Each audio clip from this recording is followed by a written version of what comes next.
Olá, que bom ter você comigo aqui no De Bem com a Vida, um programa que faz de tudo para ver você sorrir de corpo e alma.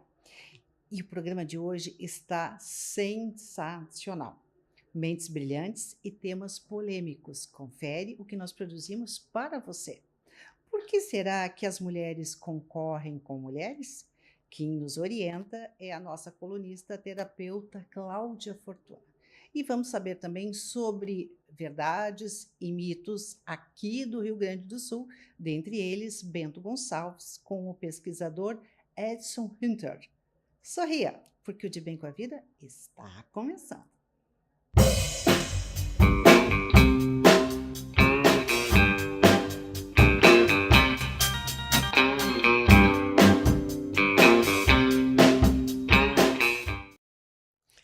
Olá, Cláudia Fortuna, você está de bem com a vida? Estou cada vez melhor com a vida, Oh, muito de bem com a vida. pois então, e de bem com a vida, nesta frequência, nós vamos conversar com a nossa colunista, a consteladora familiar Cláudia Fortuna, que vai nos orientar por que mulheres concorrem com mulheres. Cláudia. Tu sabe, Cris, que eu acho esse tema muito interessante. Por quê? Porque muitas mulheres, às vezes, sentem no seu pescoço a concorrência, a inveja, o puxar de tapete de quem? De outras mulheres. E nós não vemos esse fenômeno, às vezes, com os homens. Eu ia te perguntar, exatamente, isso é um fenômeno feminino, em tons de rosa. Em tons de rosa, em tons de alguém tirando o seu tapete de outra pessoa semelhante. Então, vocês pensem o seguinte: por que os homens são menos acometidos disso do que as mulheres? Tem que ter uma explicação. Por quê? Então você talvez esteja aí se perguntando: ok, os homens são muito mais fiéis a outros homens. Quando um homem chega com uma roupa igual, aí, cara, gostou tanto quanto eu, que legal, ficou muito bem em ti. Uma mulher dificilmente faz isso. Não é que não exista, existe sim camaradagem entre mulheres. E nós devemos, inclusive, pensar mais sobre esse assunto para que isso seja uma realidade. Nós criamos essa realidade com hábitos, com costumes, e isso é passível de mudança. Então, vamos ficar atentos como mudar isso. Cláudia, tu falou que não é comum e existem exceções. A Beyoncé e a Swift, elas são conhecidas por serem generosas, né? Elas incentivam, estimulam o talento de outras mulheres. Mas por que que as mulheres não seguem esses exemplos? Bom, As mulheres, desculpe, algumas algumas mulheres. mulheres, perfeito. Algumas mulheres nos dá um panorama muito bom para a gente analisar que não dá para generalizar, porque nem tudo é todos. Existem casos, existem tendências, e aí a gente tem que analisar por quê. Por que o puxar de tapete é uma tendência comum e é uma raridade essas opções que tu deste aí de pessoas que são mais generosas. E a gente se admira, diz, ai, que bonito, que bacana, que deveria ser o comum, Devia ser a regra. deveria ser a regra. Mas por que isso não é senso comum? Existe um detalhe fundamental que pauta isso. Nós estávamos numa live com a Sophie Hellinger e com a Nuran, aquela escritora da série Uma Nova Mulher. E uma das coisas que a Sophie alertou, e eu disse, eu tenho que falar sobre esse assunto, porque as pessoas têm que saber mais sobre isso, que as mulheres que puxam o tapete de outras mulheres, mulheres que veem a outra sempre como concorrente, ai, vou tirar o homem daquela, vou pegar, ela tá tentando pegar o meu homem, por quê? Porque são pessoas que têm questões a serem resolvidas com a mãe. Sério, eu ia te perguntar se não Sérios. era uma questão de paternalismo, de paternidade. Por quê? Porque com a mãe, e aí quando tu fala assim, se não tem uma relação com o pai, claro, pai e mãe sempre estão relacionados, mas por que com a mãe especificamente? Porque quando nós concorremos com a nossa mãe, quando nós vemos a mãe como outra mulher e nos achamos uma mulher, uma opção melhor para o pai, tipo a filha, às vezes tem aquela faixa, ai, meu pai é tudo, meu pai. Não é um amor de homem e mulher, mas é um amor muito intenso e diz, ai, não, a minha mãe não é tão boa para o meu pai quanto Imagina. eu sou melhor para o meu pai. Com quem ela está concorrendo? Com a mãe. E quem concorre com a mãe tem uma situação difícil, um problema com a sua mãe. Então, as mulheres que acham que a mãe não serve para o pai, e acham às vezes com razão, se for olhar os fatos, porque a minha mãe não trata o meu pai bem, porque a minha mãe não acorda cedo para fazer o café dele, quem levanta cedo sou eu para fazer o café do meu pai. Tá tudo certo, uma filha também pode ser gentil e generosa, mas às vezes essa filha está no lugar de alguém que não foi visto, de alguém que não foi incluído. Quem? Então, quem é essa pessoa misteriosa? Cris, muitas vezes essa pessoa é uma ex-noiva. Olha Uma isso. ex-noiva. Alguém que não foi honrado, alguém que foi desprezado. Vamos supor, a mãe chegou na vida daquele homem e ele tinha alguém. E aí, essa outra pessoa foi deixada de escanteio. E às vezes, nós sabemos isso, né? Eu já ouvi falar que em Júpiter, às vezes isso acontece, os homens somem e não dão nem notícia. Vamos buscar o cigarro. Vou buscar o cigarro, nunca mais volto dessa compra de cigarro. Deve ter alguma tabacaria com portal interdimensional por aí, né? Deve ser o lugar escolhido, preferido para um portal interdimensional. Então, o que acontece? Essa mulher não foi vista, ela não foi levada em conta, ela não foi honrada, ela não foi feita uma despedida adequada. Então, acaba sendo um problema também com o pai, indiretamente sim, mas a concorrência da filha é com a mãe. E aí vem o seguinte, como resolver isso? Como? É a pergunta que não quer calar. É a pergunta que todo mundo precisa resolver. Como resolver isso? Quando eu me sinto agredida por outras mulheres, porque eu me sinto, não, mas estão sempre querendo tirar meu namorado, eu me sinto tão insegura nessa relação que eu não consigo ter o meu lugar nessa relação.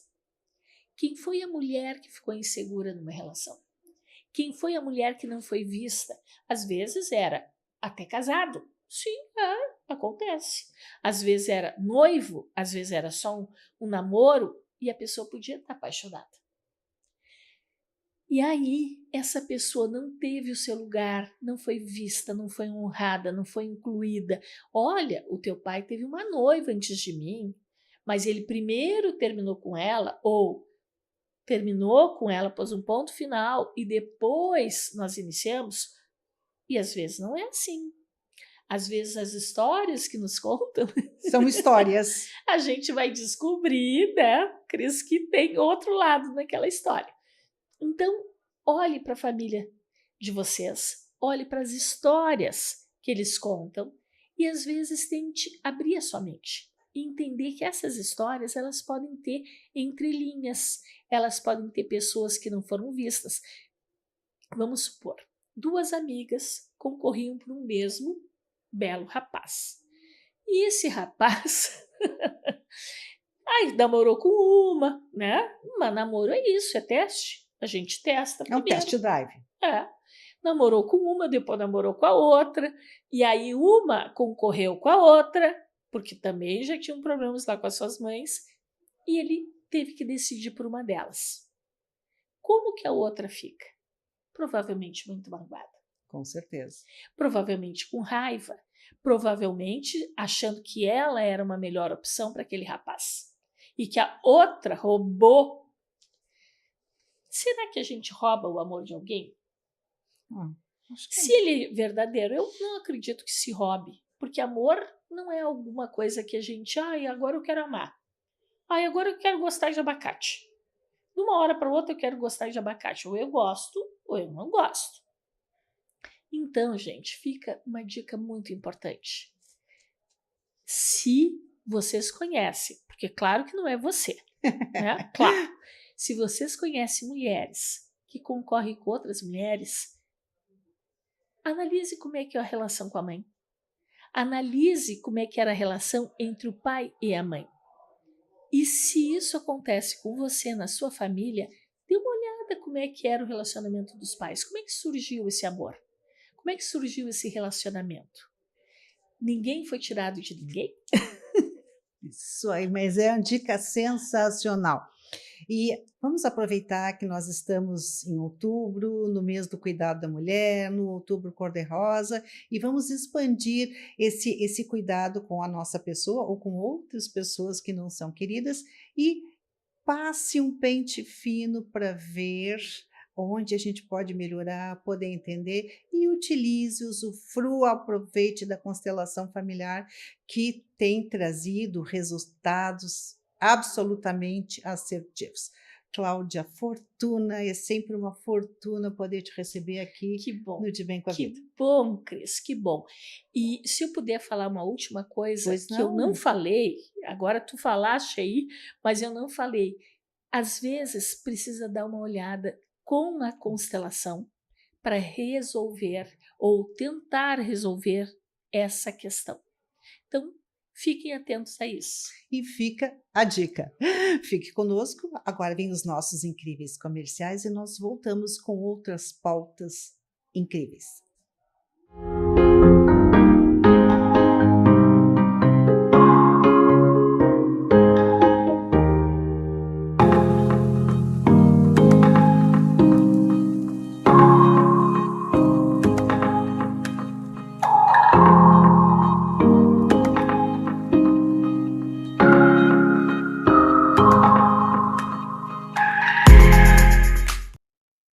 O sistema imunológico protege seu corpo.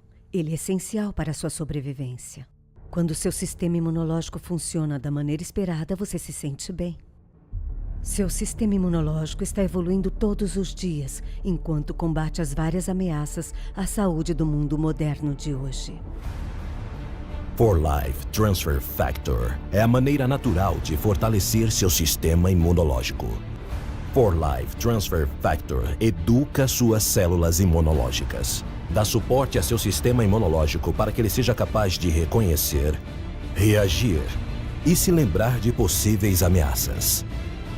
Você vive melhor quando está saudável.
Eu falei para vocês que o programa de hoje estava muito demais. Nós falamos sobre a questão da concorrência entre mulheres e agora nós vamos saber a questão dos mitos gaúchos e da capacidade que eles têm de contar fatos importantes para a sociedade. Quem está aqui conosco, que recebemos com muito prazer, é o professor Edson Hüttner. Eu falei certo o seu sobrenome, Falou professor? O professor Edson ele tem um currículo vastíssimo, mas eu tive que selecionar 2 credenciais. Ele é pós-doutor em História pela nossa querida PUC-RS e também é doutor em Teologia pela Universidade Gregoriana, na Itália. O senhor está de bem com a vida, professor? Olha, muito bem, né? Há 26 anos aqui em Porto Alegre, já me sinto porto-alegrense, né? com todas as pesquisas, colegas, amigos e novas pesquisas que virão para o futuro. O senhor é natural de onde? Eu nasci em Tapes em Uhum. 1966 e com 5 anos eu fui para Camaquã, né? E aí depois para outros municípios. Também me considero camaquense, né?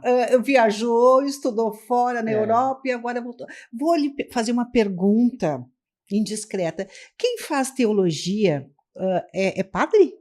É padre, é leigo também, né? Ah, é É para ler. É um irmão, curso. são várias áreas, porque a teologia não é só assuntos de Bíblia, etc., mas são assuntos de hermenêutica, de linguagem, de história, inclusive, né?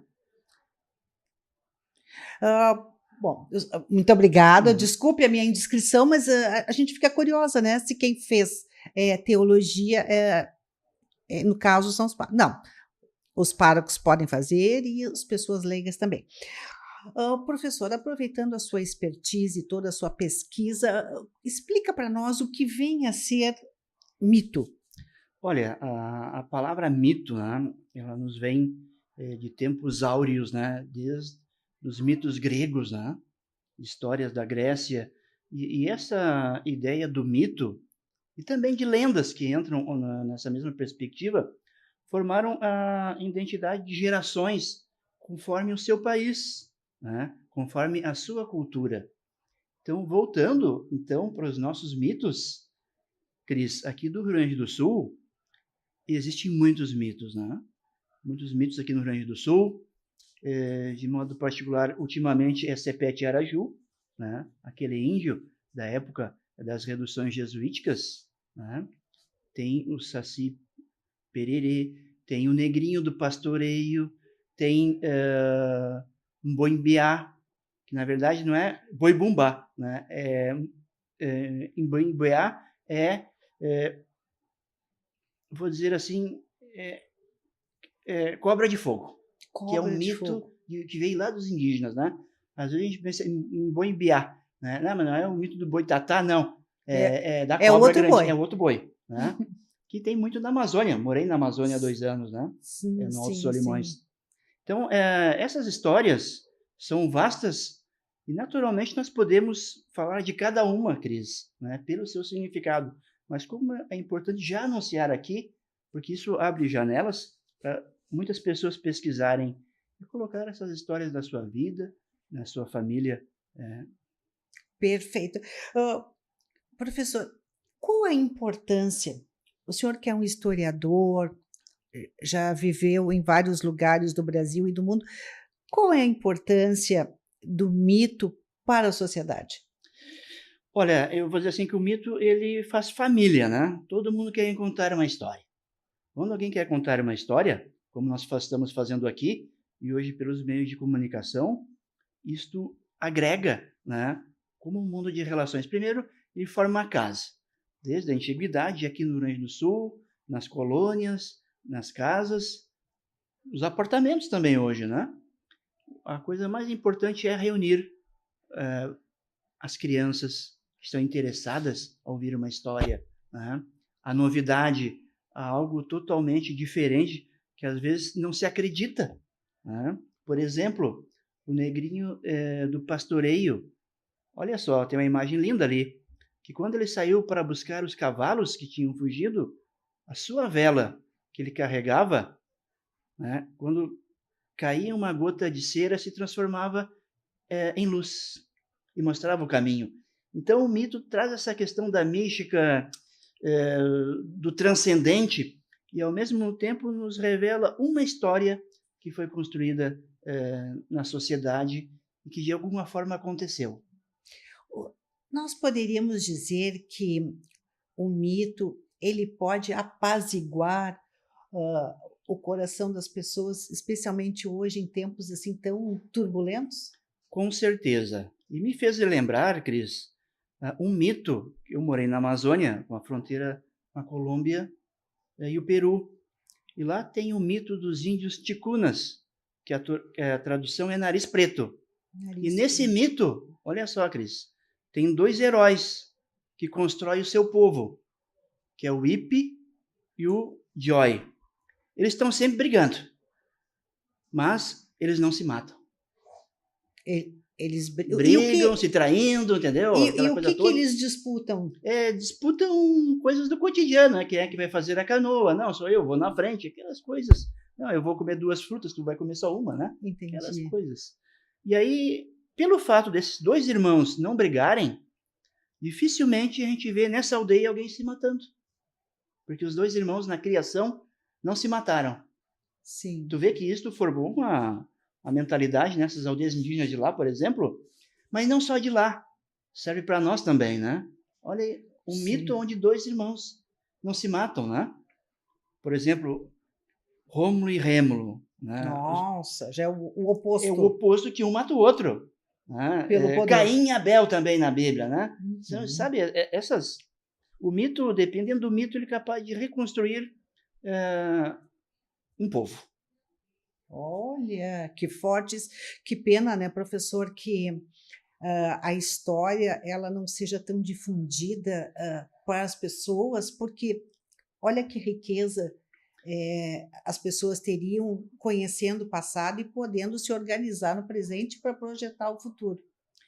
Você colocou um aspecto muito importante, Cris, né? Para você ver bem que contar histórias, ouvir uma história sempre vai fazer bem, né? Porque é uma novidade. Alguém pode criar novas histórias também, com novas pesquisas, né? E hoje talvez se perdeu um pouco, né, pelos meios digitais, que são às vezes muito fragmentados. Também tem que fazer uma crítica de vez em quando, né? Então, eu acredito que essa pergunta é muito importante, porque nos abre uma janela, né? E esses mitos também podem ser assistidos em televisão, né? Pode ser assistido em outros espaços virtuais. Então, eu acredito que ele se perdeu muito, porque ninguém tem mais tempo hoje de se reunir, né? Que pena, que lástima isso, hein? Sim, isso é uma coisa assim muito interessante. E olha só, nós estamos vendo aquele, por exemplo, Cris, o mito do Jardim do Éden, né? Sim. Aquele mito lá, Adão e Eva. Mas de onde é que vem essa tradição? Vem lá do mundo persa. Do mundo persa? Que eles tinham um lugar lá chamado Pairidaísa, que é um lugar cercado, né, por todos os lados, e onde ali as pessoas se relacionam de maneira clara. É aquela coisa, não, passa o chá, tá quente, não, bota de novo. É o nosso chimarrão. Olha. Então, essa tradição que nos veio da Pérsia, passou para o mundo da tradição bíblica depois, no jardim. Então, essa ideia do mito do jardim, ela é muito importante. Né? Às vezes, as pessoas num apartamento não têm um jardim, mas têm um vaso. Como é o caso aqui, né? Justamente. Nós temos vários então, podemos fazer um pequeno por jardim, aí. né? Exato. Essa ideia do jardim, Maravilhoso. ela é uma ideia arquétipa, né? Todo mundo quer um jardim, né? Todo mundo. Então, eu acho, às vezes, quem não tem condições, às vezes, né, pode construir um pequeno jardim, essa ideia de relações claras, né? Tudo bem, como é que vai? Muito prazer, satisfação de conhecer. Então, tu vê como os mitos eles vão trazendo. Lindo, né? Como eles são esclarecedores. Professor, eu não posso encerrar essa nossa conversa, já lhe convocando para outras vezes. Nós falamos em chimarrão, falamos em mito. O que nós podemos dizer sobre o nosso Bento Gonçalves?